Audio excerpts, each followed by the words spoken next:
Hey friends, welcome back to the channel. Firstly, this happened. It was nothing, and it just fell. Idiot. But more about that later. Firstly, I've got some big news. My friend Benji has moved in. So I've got a roommate now. I'm actually sharing the space with my best friend, basically.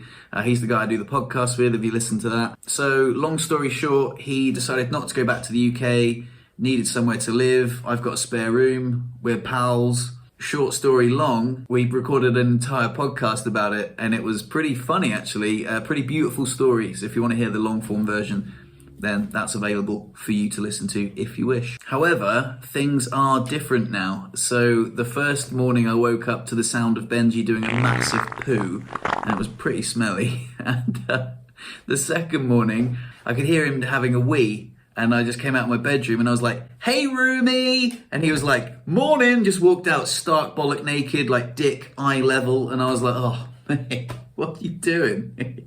You know, obviously the dynamic of the house has changed now. It's instead of waking up next to a wonderful, warm female body, I get to wake up to dicks and smelly shits. I always used to complain about the smell of the incense sticks that Lou used to burn when she was doing her morning meditation. And, well, yeah, you know, hindsight, it wasn't too bad. But honestly, Benji has such a warm energy. I really enjoy him being around. And it's been really good for me, I think, to have him here and, like, it'd be good to expand my social circle and, like, do things a bit differently. And talking about doing things differently, we took a slightly different route on the dog walk this morning, and that's how I ended up on the floor. Oh, you alright, pal? Alright, mate, yeah. You alright there? Yeah, I'm fine. Yeah, you look comfy. Yeah, it's a lovely little spot for a little... Just catching some rays, are you? Just some rays. Yeah. So there was this sort of a small lump. It only takes like such a small lump to tip the wheelchair over, and it almost happened in slow motion. I was like, oh.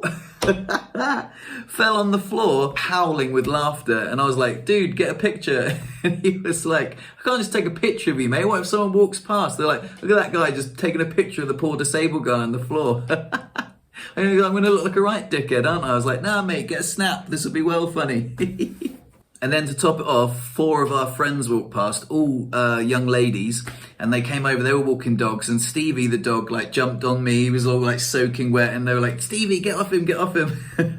And they were like, "What can we do to help?" And I was like, "Oh, if you just disconnect the bike from the wheelchair, you know," and they were like, "Oh, you know, do we need to lift you up?" I was like, no, it's fine, you know, just put the wheelchair behind me, and I'll just lift myself back in.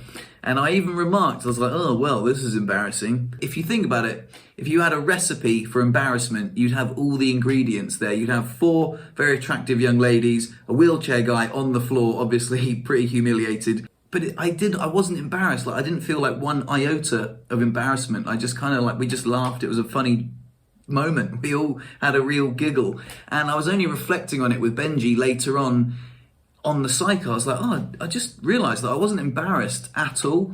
And the reason I say this is because like a couple of years ago, I think I would have been insanely embarrassed. It would have just affected me so badly. I would have just wanted the world to just eat me up, you know, be like, "Oh God, I can't believe that happened. Oh, I'm such a loser."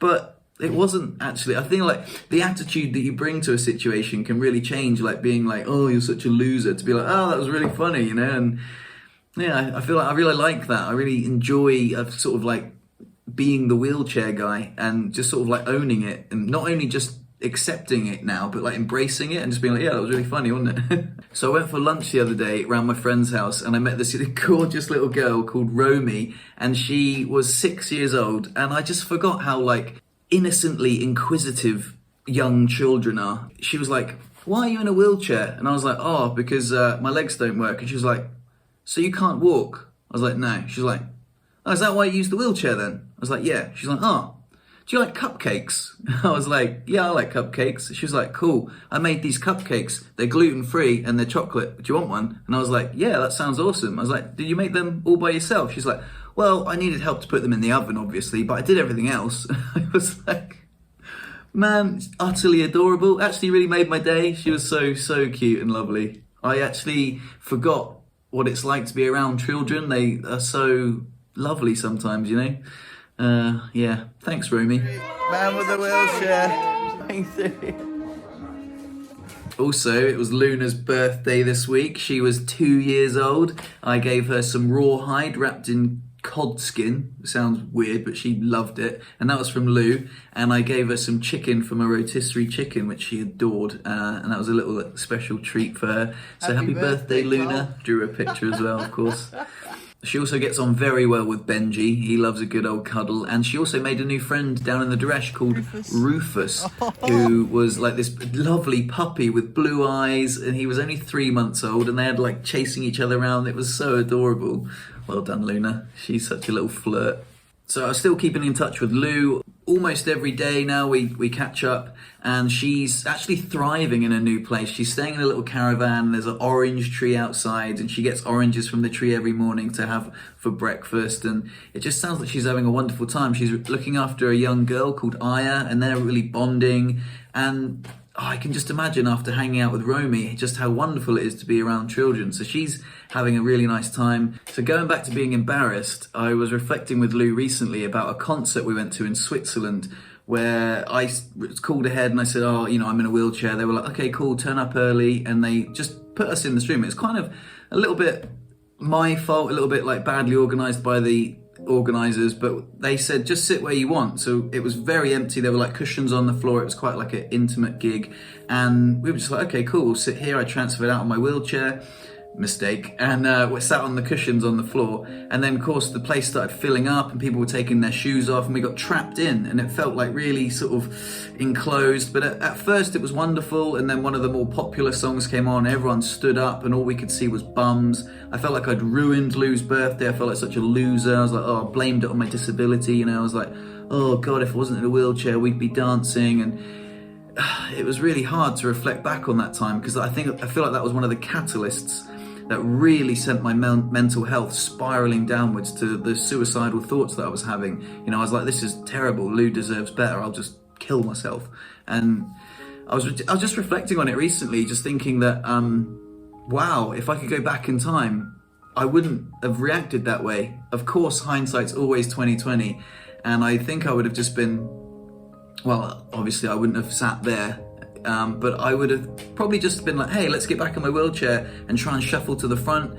You know, everyone's just like, oh, there's a guy in a wheelchair, you know, let him through. And people would have been lovely, but instead I was just like, oh, this is rubbish, I'm so sorry, I'm such a loser, you know, disability sucks. And I was just so deeply upset at being the wheelchair guy, you know, and I just realized how much time can heal. Like, it's probably not going to heal my spinal cord, but it can really I've come to such acceptance, but like I say, more than acceptance, but embracing it, loving it even. Like, I wouldn't go back and change the events of the past given the choice, and that is insane to think that, you know, I wouldn't, because the immense amount of personal growth I've been through in the last 2 years. But I'm loving being the wheelchair guy.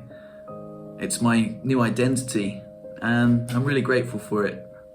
So I think that's all I wanted to say, but hope that helps. Thanks for listening. See you in the next episode. Cheers, guys. Peace.